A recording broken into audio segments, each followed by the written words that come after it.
Kathleen Gallagher, the Ontario Institute for Studies in Education at the University of Toronto. And I am Nikos Govas from the Hellenic Theatre Drama and Education Network, which is a teacher association, drama teachers association in Greece. In Athens? Yeah, in Athens. Yeah, okay. Thank you. So I want to first start by asking you, even though I know that we're in the middle of things and you've hardly had time to reflect because we've had such full days and every minute, it seems, is a new set of challenging and inspiring ideas. But insofar as you can at this point in the week, can you talk about what you think are the most important or significant learnings that you've had that you will bring home with you? Oh, well, the most significant clarification of some people's clarification of some notions that I've received in paper, and I wasn't sure exactly what people mean. Like, for example, care, hope, and I was giving interpretations which I wasn't sure that I was on the same track like everybody else. And it did help a lot that we were face to face, trying to explain. I learned, so things are better now as far as this is concerned. And I also like it kind of gained this variety of how people from different sides approach these ideas. And they showed me aspects that I haven't thought before. And to be honest, in the beginning I was a bit anxious and I worried about why I didn't have these clarifications from the first place. And then I realized by looking at you and the way you shared their work, I thought that it's good that you haven't made everything in very detailed clear. So that's something I learned too. So my secret is out. My preferred way of working is that I don't prescribe how we'll do things or what things mean, because I like those to emerge in context-specific ways. The downside of that is that sometimes people feel concerned that they don't have enough information, and that because we live in a world where we're constantly made to feel that there is a right answer and a right way of doing things. And even for us, never mind kids in schools, but even for us, we feel like there's some secret that someone hasn't let us in on about the right way to do something. And I resist that in every way that I work. Now, I know that presents a challenge to people who are at such a distance. We don't have a common language even. And I mean that language in the big sense. I mean the meanings that circulate, the currency of ideas and words are different in our different sites.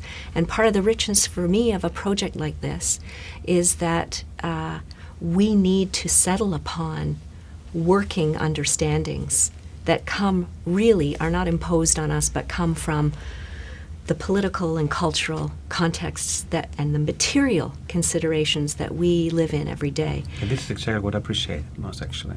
Good. And the way I was looking, how you were dealing with this material and the way you were responding to people, and realize as a methodology, actually, it may take longer time for some people to come, but it's deeper, and in a kind of a different level. It's a good methodology to apply with even teaching adults or even students. In some cases, we know a lot of time in Greece, at least my education background, and when I was young, and even the university student, we spend a lot of time expecting other people to tell us what to do. Exactly. And at least back home, that it was the case. It's changing, of course. Now it's getting more open, and your approach helped me a lot to clear that a lot, which I appreciate that. That's great. One of the things that you talked about it as a methodology, and we might think about that as a research methodology drama and performance methodology. There's many ways we can apply the word methodology, but one of the things that is important to me about this kind of intercultural and geopolitical research is it's very easy for us to reproduce the structures of global power that exist. It's very easy for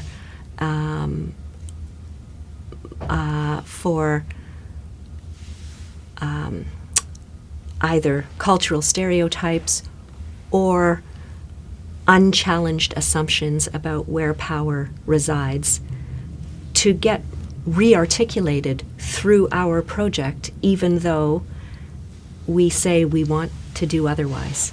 There are so many ways for us to reproduce those power structures. And you mean we don't do that consciously, we do it unconsciously. Unconsciously. That's right. Yeah. Even when we think we're doing the opposite. Exactly. Yes. I totally agree. Yeah. And that's why when we have meetings like that, Exactly. it helps a lot to realize what you just said. Yeah, and also to define not just the differences we assume we have, but the real differences. You know, the real, the perspective taking that we, you know, when Urvashi was saying in our last session, well, I felt this way because I come from here. So it's impossible for me to think about it this way.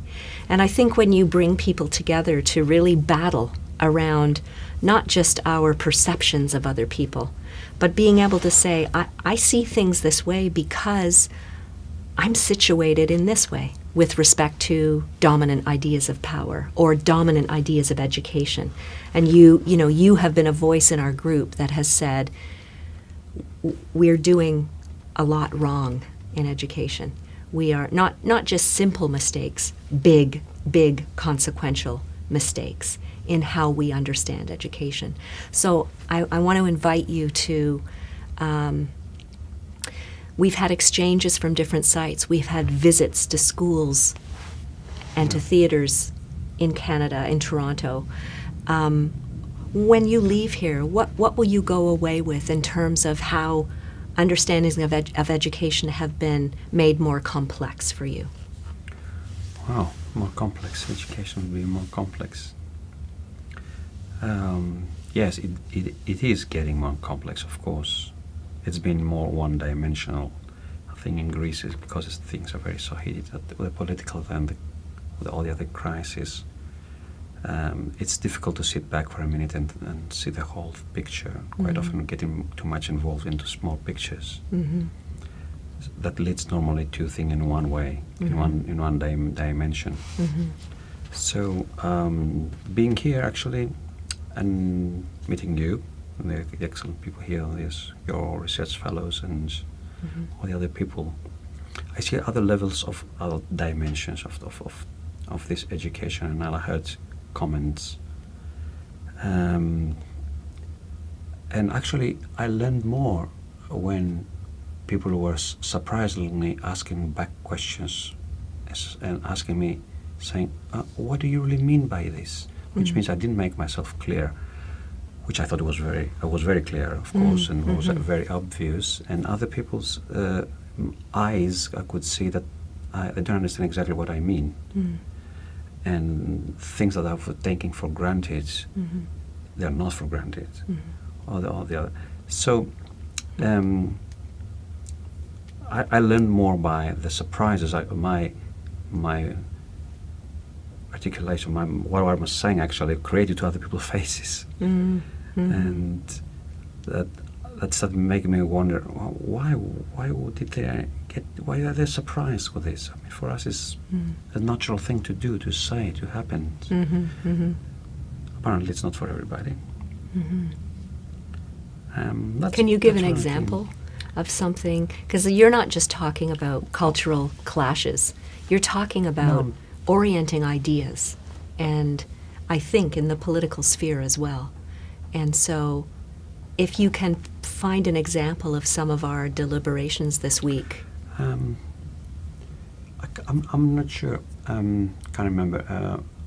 I remember that when I was describing details, people are surprised because of the details. They say, "Oh, no, we don't do that like that at home. We do it in a different way." But when we explain that, like, for example, the education system, the examining system, the teacher's profession, job, and the status, and all this stuff.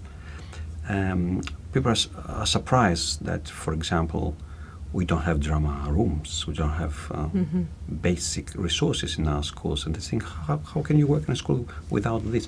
But then when it comes to speak, at least this group, about why this is happening and to see the bigger picture, then I realized that most of us agreed in another level. And quite often I enjoyed that people used similar words like it did, which was solidarity to solve problems, and I like that and enjoy that. That some people are here in the group, they use this word more often as the days were going on. I think this is what I noticed. We were building it. And still we'll see how we do this. Yeah. Because it's easier to say than to do. Yeah. So let me ask you one last question, which is about a personal question for you.